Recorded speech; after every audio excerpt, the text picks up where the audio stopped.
quando eu tava chegando na casa, passa uma Kombi, eu escuto cantando uma história escrita pelo dedo de Deus. Falei, não é possível que tá passando um cara aqui tocando minha música nesse momento. É de Deus! Deus era crime na prostituição, assalto. E foi escrito pelo dedo de Deus. Toda vez que eu escuto esse louvor, edifica muito minha vida. Mais um que saiu do crime, da prostituição.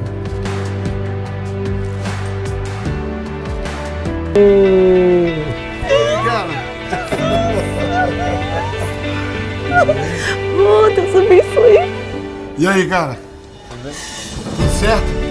Quero saber de tudo, quero ver tudo. Tem muita coisa pra acontecer hoje aqui.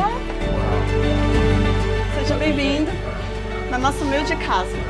Uau!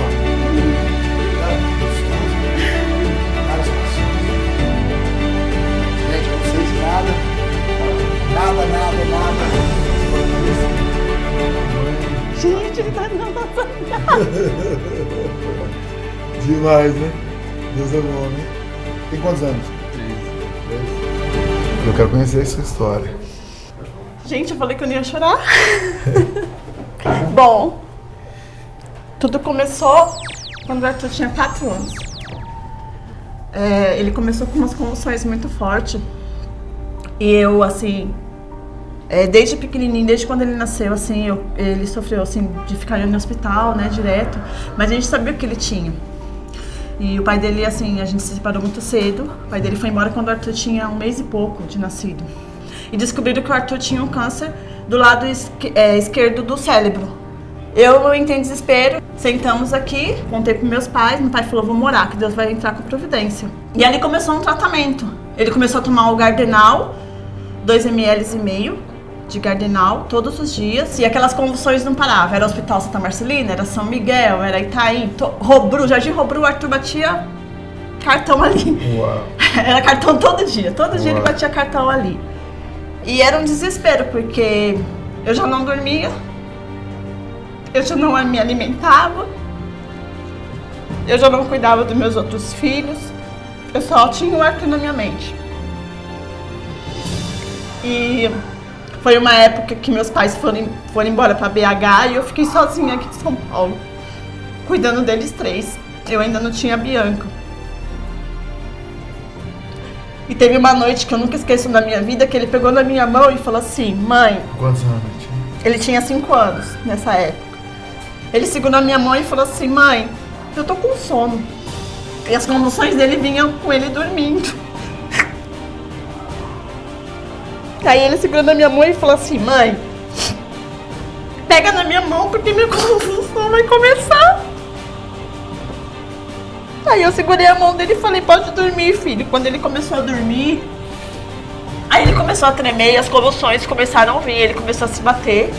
Mas eu já estava acostumada com aquelas convulsões e eu comecei a segurar a mão dele forte e ele me apertava. E teve uma hora que ele voltou, ao mesmo tempo ele falava pra mim, mãe, eu tô aqui, não se assusta, não chora não, ele falava pra mim. E assim foi periodicamente, Thales.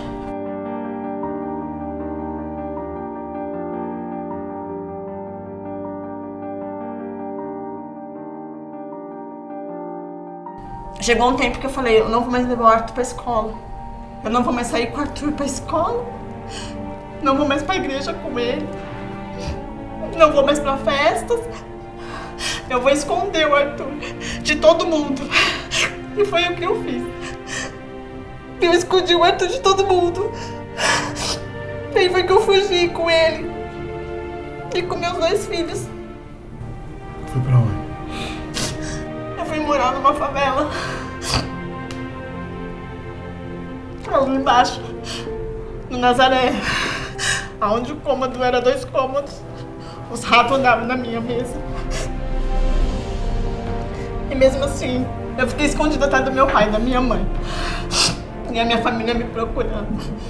Eu não sei o que me deu naquela época. Sabe, desespero. Sem marido, sem ninguém. E necessitando das pessoas. Ansiedade, nervosismo, desprezo. Me sentia desprezada por Deus, por todo mundo. E eu quis me esconder, não pra não pedir nada pra ninguém.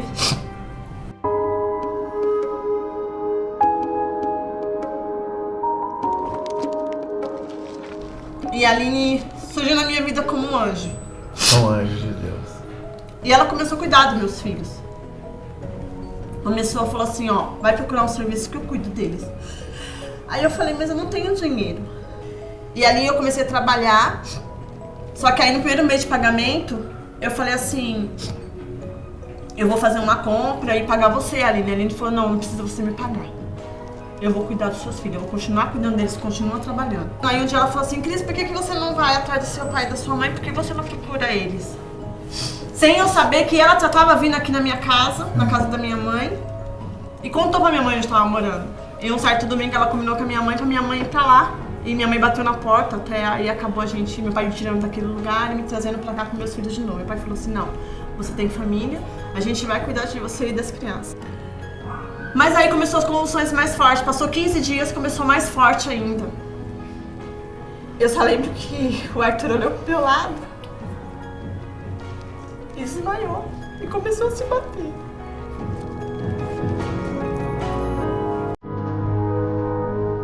Aí eu comecei a gritar e saímos correndo. Saímos correndo lá pro... O pai da minha filha pegou ele, colocou e falou assim, a carteirinha dele tá aí, porque eu só andava com o documento dele, porque eu já sabia que a qualquer momento ele poderia dar alguma coisa. Aí já colocaram, viram que ele tava sem pulsação, sem nada. Pra mim ele já estava morto, porque ele já não se metia, ele já não olhava mais pra mim, igual das outras vezes, nós não falavam mais comigo. E levaram ele pra uma sala, fizeram uma check-up de exames. A gente viu no exame do Arthur, o Arthur tá com uma hemorragia muito forte. E ele vai ter que fazer uma cirurgia, só que aqui a gente não tem médico, mas a gente já comunicou um hospital na Zona Sul. Eu falei, hã? Na hora eu me assustei. Ela falou, a gente vai ter que correr agora com o Arthur vai ter que passar com os médicos estão esperando ele lá pra gente fazer essa cirurgia. Descobriram que ele estava com um tumor do tamanho de um feto. Na barriga. Na barriga.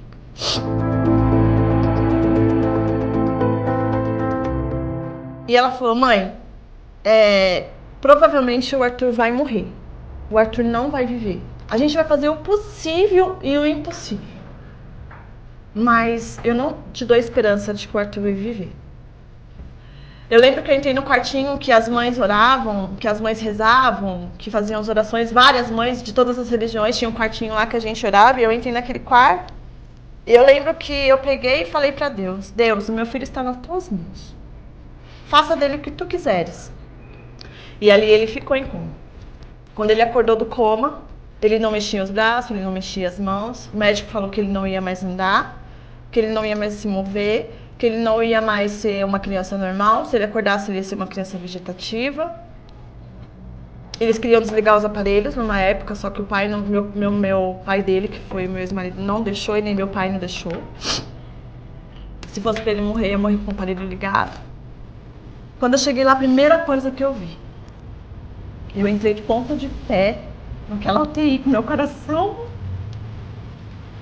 E quando a gente entrou, ele estava assistindo sem nenhum aparelho. Nada. A enfermeira deu um tablet pra ele. Ele começou a ver com nojo de sentar perto da gente. Porque às vezes ele cheirava mal mesmo. E várias vezes eu briguei, eu não vou mentir.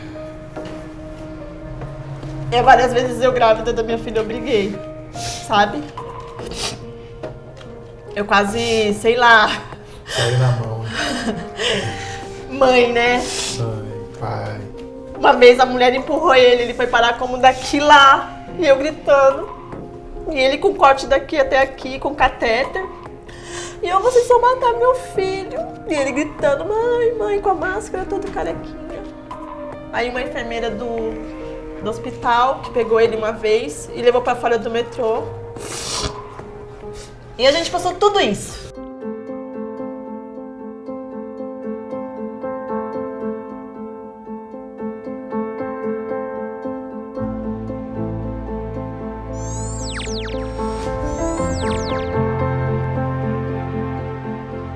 Aí quando eu falei pra ele, filho, o seguinte, tal dia, espero que você esteja bem, que a gente vai visitar um amiguinho seu. Ele falou assim, que amiguinho? Eu falei assim, então, eu não sei direito o nome dele. Só que você, como você ora para as crianças do hospital, porque ele costumava cantar a sua música nas quimioterapia, lá no golpe, e ele orava pelas crianças, mesmo ruim. E eu falei, você vai ter que ir lá cantar a música, que ele quer ouvir você cantar a música do Thales, e você vai ter que orar por ele. Ele falou, tá bom, mãe, eu vou. Quando a gente chegou lá no salão, ele olhou o seu carro. Pra você ver que ele já tinha buscado além do que eu já imaginava. Ele já tinha... Ele já tinha buscado onde você morava, o jeito que você se vestia, os seus bonés, os seus tênis. Ele falou que o sonho era ter o seu boné, o seu tênis, aquela coisa toda. Já tava na coisa que ele nunca me falava. Ele guardava pra ele. Aí ele, esse carro aqui é do Thales. Aí a Carol, hã? Eu falei, não, filho. Ele, mãe, ficou assim, é do Thales. Aí tirou a máscara e ficou, vocês estão me enganando, eu vou ver o Thales. Cadê o Thales? Aonde ele tá? Aí a Carol, não adianta esconder nada desse menino. Eu falei, Nisso a gente entrou. E foi aí que você mandou chamar o Doninho. Aí um rapaz você falou, o Thales tá chamando agora. Aí ele falou, peraí, subiu. Aí daqui a pouco ele desceu, o Thales mandou vocês subir. Aí a gente subiu, ele subiu na maior alegria. Quando você viu ele, não sei se você lembra, aí você perguntou pra mim o que tinha acontecido. E eu comecei a falar pra você que a nossa última chance era a sua oração. Porque se o desejo do meu filho fosse pra te conhecer, era porque Deus tinha um propósito aí, de cura. E foi que você determinou a cura sobre a vida do meu filho, porque a médica falou que meu filho, nessa época, ele só tinha 2 meses de vida, que não tinha mais como fazer mais nada. Ela falou que ele tinha 2 meses de vida. 2 meses de vida. Ela falou que ele não ia mais viver. E que era pra mim ficar esses 15 dias em casa curtindo ele. Viajar com ele. Passear com ele, com a família.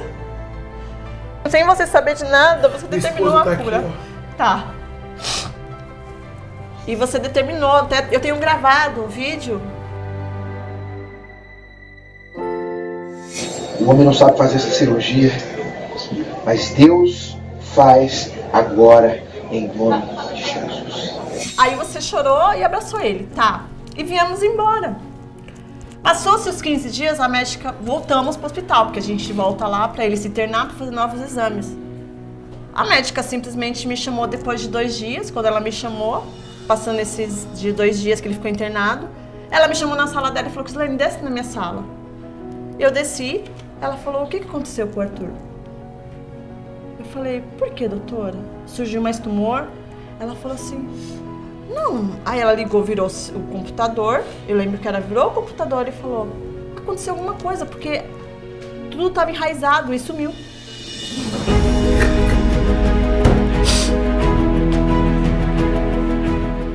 Ela falou assim, nós já estava se preparando nesse final de semana para operar o Arthur,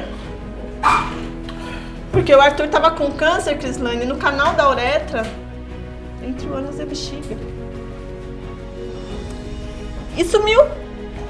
Até de lá sumiu.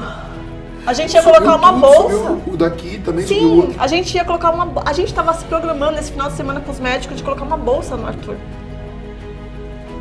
Eu comecei a chorar. E o pai dele estava do meu lado nesse dia também. O pai dele começou a chorar. Aí a doutora falou assim, manda o Arthur entrar. Aí o Arthur entrou. E ela falou assim, ei menino, você tem uma fé. Ele falou assim, abraçou ela assim. Eu lembro, você lembra desse dia? E falou, ih doutora, eu não vou morrer não, ainda vou dar 2 netos pra minha mãe. Uau! Vou fazer um show aqui hoje. Sério? Mas vai ficar lá em cima do palco. A gente assistiu o show ali com a banda. A banda vai estar lá. E aí a gente vai fazer um show aqui. E eu queria convidar vocês para estar lá. A gente glorificar o nome do Senhor juntos lá. Ia ser sensacional. Vocês topam? Hã?